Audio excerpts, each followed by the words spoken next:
On a vu des petits signaux, des stories Instagram, popper, ici et là. Les mots choisis sont assez forts, notamment, côté Sullivan, Goued, où on parle beaucoup de honte. Il a décidé, de dire dans un post Instagram: «Attention, la dernière photo pour vous faire peur», et c'est une photo d'Elisabeth Borne en train de sourire, à l'Assemblée, après, qu'elle ait, fait usage du 49.3.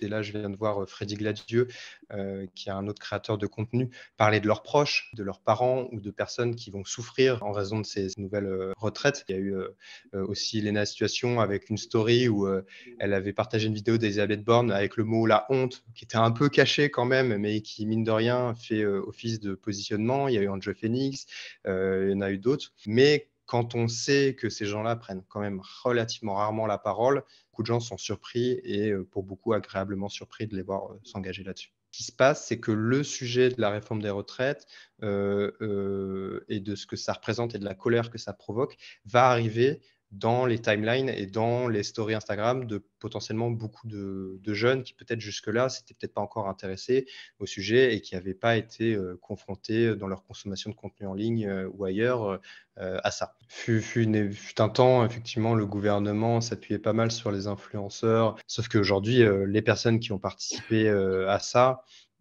sont encore critiquées, encore ramenées à ce que beaucoup considèrent comme des erreurs, quoi, et vraiment des faux pas dans leur carrière d'influenceur.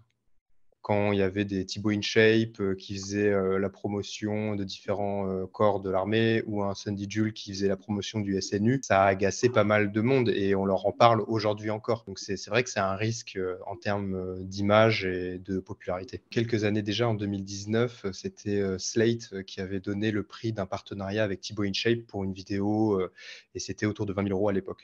De manière générale, les influenceurs, ils sont quand même assez frileux à l'idée de s'engager d'un point de vue politique. On peut expliquer cette discrétion de manière assez simple, je pense. C'est tout simplement l'idée qu'ils n'ont pas envie de froisser une partie potentielle de leurs abonnés. C'est difficile pour eux de savoir quelle est l'opinion politique de leur communauté, sauf s'ils sont déjà très engagés de base.